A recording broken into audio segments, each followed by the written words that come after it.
You ever find yourself watching TV or reading a newspaper or listen to a politician and they start talking about climate change, fossil fuel, emissions, carbon monoxide, carbon dioxide, greenhouse effect. What is all this stuff? I don't even know what they're talking about. If you're somebody that's there, today I wanted to simplify this whole climate change by digging up different articles from both sides, those who say climate change is real and those who say climate change is a myth and a hoax, and kind of lay it out for you to say, well, I'm kind of leaning towards this side or this side.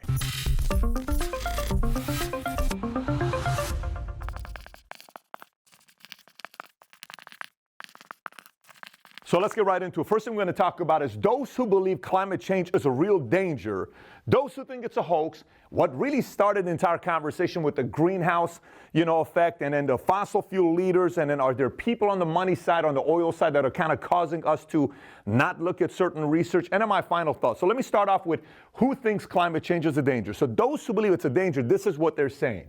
It's caused by mankind. You and I are causing it. The opposite argument to it is they're saying it's been going on for a long time. This is nothing new. Then there's folks that say global warming will come and cause mass extinction. You're even hearing some politicians saying we only have 12 years left to live. This is a very common thing you hear on those who believe climate change is real. On the other side, climate myth is it's natural. Politicians are using this tactic of extinction as a method of propaganda to put fear into you and I to want to win a vote, right? Then some of the guys are saying satellite measures in Antarctica are showing that we're losing ice. Matter of fact, I want you to watch this 30-second clip of what's been happening to Alaska. This is a time-lapse camera over an 8-9 year period showing what's happening to the ice there. Look, no matter what anybody says, that visual right there kind of gives you perspective of what's going on. By the way, there's a lot of different TED Talks that you can see or different videos to see it all over the world, not just in Alaska that this is taking place to. So what is the argument to that? What are they going to say about that? That's proof right there. The argument is it's a cycle. This could be a simple cycle we're going through today because ice age happened every 100,000 years. What can you do about ice age, right? I mean, there wasn't fossil fuel or emissions or people going around doing what they're doing at the time. How do you prevent an ice age when it took place? Maybe we're going through that right now. Matter of fact, we had a mini ice age from 1300 to 1800 in Europe and North America. So maybe we're going through something right now. Or what's your argument to the snowball Earth, where 650 million years ago, up to 710 million years ago, when the entire Earth was pretty much white because there was snowball. That's what they called it. It was all white. It was so cold. It was minus 58 degrees Fahrenheit at the time. And scientists till today can't figure out how that white went away. Where did heat come from if no one's doing? If you're saying it's mankind, what made it go away when there wasn't mankind there, right? So that's the argument to that point that's made. Next one, Al Gore had it all right. Argument, he's a career politician. He's just trying to create some more propaganda. Next one, 9 out of the 10 heat waves with most fatalities have occurred since 2000. That's a fact, right? 9 out of 10 heat waves have occurred since 2000. That caused the most death, 128,885. And by the way, I don't know if you're following this issue that's going on right now with Venice. We were in Venice just a few months ago. Venice right now, Venice, Italy, if you go to it, here's what the flood's looking like on Venice. If you look at Guardian, that's Venice today. So what's the rebuttal to 128,000 people have died? I mean, since 2000, 9 out of the 10 worst heat waves we've ever had. What's your rebuttal to it? The rebuttal is that's because we have more data today than ever before. We don't have real data from 100 years ago, or 1,000 years ago, or 20,000 years ago. That's today's data. So people can say that's the worst we've ever had. Okay, next one. Here's another data from NASA showing that climate change may be real. In the last 50 years, temperature around the world has increased by 0.23 degrees Fahrenheit per decade, which means 1 degree roughly per 50 years. That is 1 degree. This is from NASA, right? What's the rebuttal to that? This is data that we have for the last 50 years. The rebuttal is it's only 1 degree in 50 years. What's the big deal about 1 degree in 50 years? Then the last one is capitalists are protecting their oil money. That's all they're doing. This is their way of protecting their oil money. They don't care about the future. They don't care about their kids. They don't care about all. This is why I don't want to have kids, because capitalists just want to protect themselves. They're not worried about anybody's kids or grandkids. The rebuttal is the Intergovernmental Panel of Climate Change is simply trying to shift power by trying to strong-arm job creators. So they're just using data and they're getting their facts wrong and they're kind of spinning things they're not really doing the right thing. So you may be watching this right now saying, Pat, I can't really figure you out. Are you saying it is a danger, or you're saying it's a hoax? Because, I can't put you in any kind of a position. You sound like you're on both sides.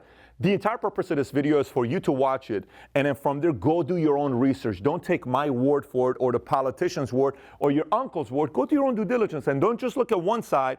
Don't just watch CNN or MSNBC or just Fox. Look at both arguments. So now, the argument here is that you and I are causing global warming. You and I are causing the climate change to be a danger, us, human beings. So now, how are we causing this? Is the simple concept of greenhouse effect. Let me explain this to you. Greenhouse effect is when you have a greenhouse and you're growing plants or you're growing whatever you're growing in there, right? It is set up in a way where the sun comes in and the plants are getting the sun, which they need to nourish and grow, but then the sun is not leaving, and it's somewhat staying there a little bit for it to grow. And if the glass is too thick, then the heat waves stay there, and it's not good for the plant. So there's a certain level of, thickness you need for the sun to leave, for the heat to leave so it doesn't stay. Hopefully that makes sense to you. Let me explain to you in a different way. So here's the sun, this is the earth, this is the moon, okay? So the earth and the moon are roughly 93 million miles away from the sun. So you got 93 million miles, earth, moon, sun, 93 million miles, right? Which is about 150 million kilometers for some of you guys in Europe, right? To kind of put you in perspective. So what's your point here, Pat? Here's what the point is. Even though they're only 90, 95, 93 million miles away, it's the same number, moon in the morning is roughly 212 degrees Fahrenheit, which means you and I would burn to death. Within a minute, we're gone, right? And at night, it goes from 212 degrees Fahrenheit on the moon to at night being negative 338, which is you're going to be a popsicle at night and you're dead as well. So you and I cannot live on the moon in the current conditions they have.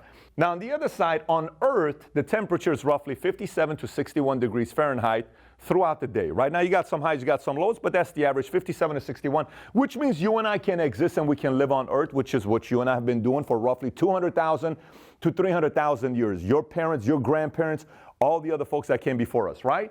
So now you look at this data and you say, Pat, then why is it that even though we're only 93 million miles away, why is it that we can live on Earth but we can't on Moon? It's because of that atmosphere around. And what that atmosphere does is it allows the sun rays to come in and it bounces off and goes because it's the right thickness that it has. That, remember the whole glass demo we talked about?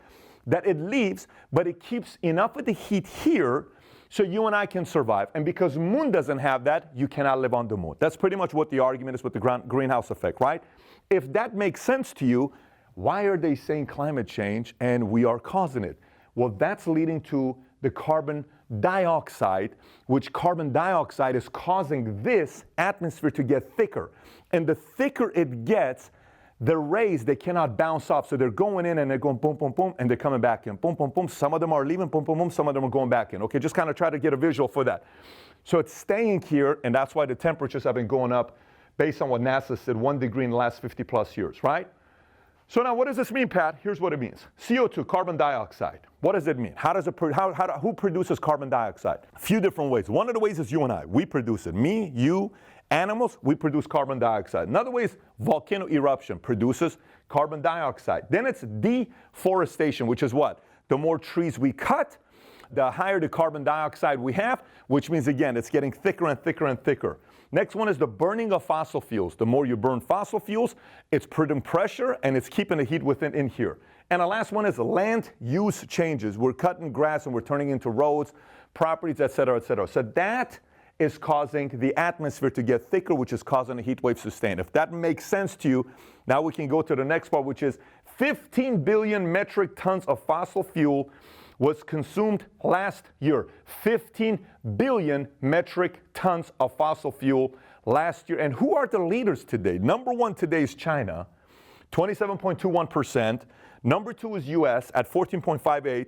India's number three at 6.82%. Then you got Russia at 4.68%. And then you have Japan at 3.33% at fifth place, right? So now when you're listening to this, you're like, well, Pat, I'm watching this, but based on what you're saying, this is kind of real. This is really taking place. So what is the argument that really gets them to say that climate change isn't a danger? Because if you look at politics, President George Bush Sr., I believe in the '88 campaign, went up there and says, this is really happening. Global warming is happening. We got to pay attention. We got to do something about it. If anybody can do something about it, America can, right?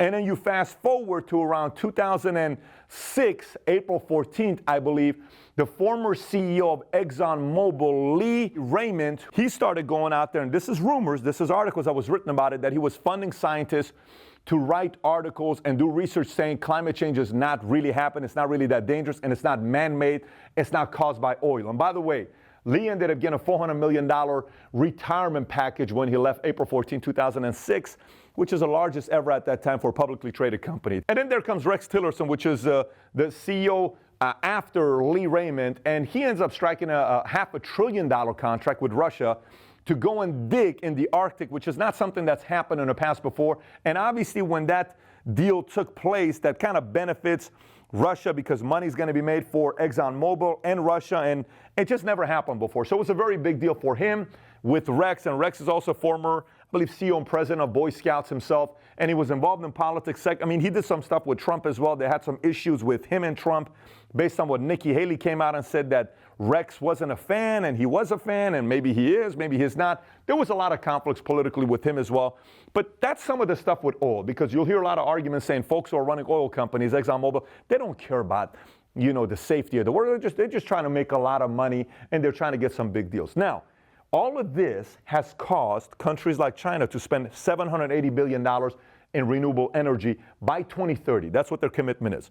You got Bloomberg, who's now running for office. He wants to be president, Democratic campaign. You know, he's going out there to go up against all these other guys. He put $70 million into renewable energy. Renewable industry is a $300 billion industry today, which attracts two different types of people. Those that are coming in that actually want to make a difference, like they want to correct an injustice. But it also attracts some people that say, well, I can kind of come in and kind of, you know, make some money here and act like we want to do the right thing, but make some money. And then obviously it attracts the politicians that kind of want to come and regulate everything. So the $300 billion industry leads to Northern Ireland government collapsed, I believe, last year because of a $1.4 billion Green Deal scandal that took place. Again, there's a lot of opportunity to make money. So some come in to make money. Some are actually coming in to make a difference. There was a scandal that went there with that. So it attracts people like that. Saudi Arabia, which has got the Aramco company, $1.5 trillion company that I think just went public. It's highest valuation company in the world. They put $50 billion of money into renewable energy, and Facebook is planning on running on fully on renewable energy by 2020. All right, so let me give you my final thoughts on the sensitive topic of climate change, because many of you may be watching this right now saying, Pat, how could you even say this? You got the data here to show it's happening. You just talked about, you know, the greenhouse effect. You just talked about oil funding, all this other. What do you mean it may be a hoax or this? The debate is over with. The debate isn't over with. This is my challenge with this debate. Let me explain to you what it is. Let's just say climate change is caused by man, and then the climate change is also caused by Mother Nature, which is historically, you know, 6 ice ages, one every 100,000 years. The question I'm trying to get answered is the following question. It's a few questions. One, what percentage of this is caused by mankind, us? What percentage is Mother Nature? Are we causing, is our cause 1%? 2%, 5%? Because some of the scientists saying, oh, it's 70% us and we're going to, I don't agree with that. And then on the other side, some of the people are saying, well, we're not having any effect on us. What are you talking about? I also don't agree with that. I do think there is an effect that we're having. At what percentage is what I want to know. Second point when it comes down to this.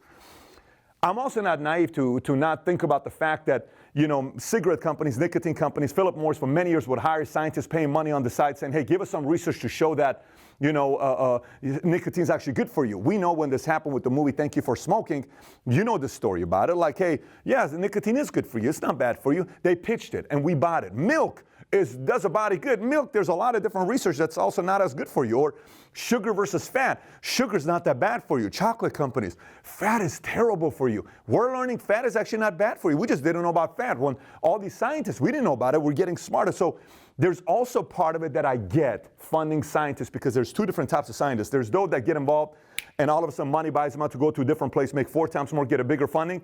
And there are those scientists that truly want to do research to get the right answers. The scientists that are trying to get the right answers, my challenge with them sometimes is the fact that they start speaking like they're God in 100% accuracies. Not all of them, but a big chunk of them are always only hanging out with only people that agree with them.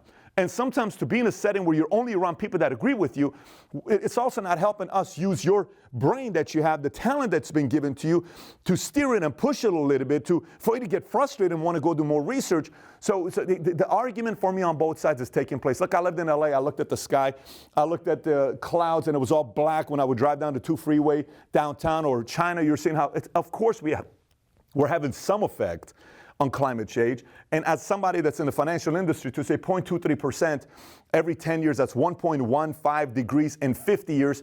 Compound interest means in the next 100, 200, 300 years, this can really compound into bad news. So we do need to do some research about it. I do know some politicians love to use this as a propaganda to say it's the end of the world. I also believe that rhetoric, that they're using that propaganda to get votes and put fear in the younger generation, to get younger generation to come and do videos crying, oh my gosh, this is what's going on. This is tactic that's been used for many, many years. I'm just not the one that likes to be naive. So this is my request to you. This is my request to you. For those of you guys that agree, disagree, and are neutral, you're saying, well, what is your request to this, Pat? Every time you get a climate change topic that takes place on CNN, Fox News, whatever, it's 26 minutes or it's 2 minutes, and it's commercial breaks and break, okay, hold that thought, we're going to come back to you. And it's typically filled with only people that agree with each other or on this side. And it's 20 minutes. How do you and I learn about anything in 20 minutes, you know? Or you watch a documentary. The documentary is all on this side. It's an Al Gore, documentary. Or it's all on this side. It's a documentary that's a hoax. I would like to bring the scientists who are for this, the photographers that were there, those that say it's a hoax, those that say it's real. There are many scientists out there that are, gone and done decades of research, photographers. I want to bring you to my office, my boardroom here. We sit you down, and we have one side and the other side. Camera crew, 3-hour debate. We go. I'm the mediator. I'm not the expert. I'm the mediator. We go. You have a computer, you have a screen, you have a board to write on. Show whatever you want to show. Give your argument. If you're that strong about your argument, let's do this together for 3 hours. And let's let the world look at this. And then after that, the point isn't to win an argument. The point is to get to the truth so we can do something about it. This is not about winning an election. This affects lives. This affects our breeding. This affects our health. So if the argument is to get to the truth, once we do that, the final topic I want to leave with, if we know this is happening, what can we truly do to change this and prevent this from happening? Even if it's by a small percentage, because then the innovators, the entrepreneurs can see this and say, there's an opportunity for me to correct an injustice and make money.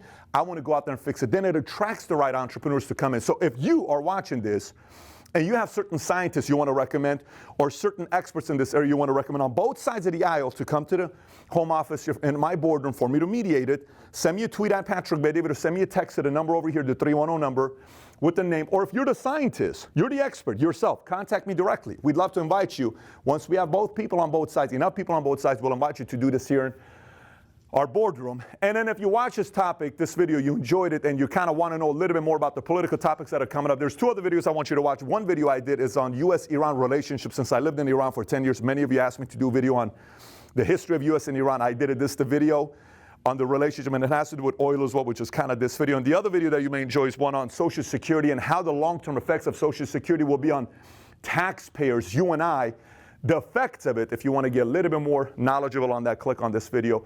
And if you haven't subscribed to this channel yet, please do so. Thanks for watching. Take care. Bye-bye.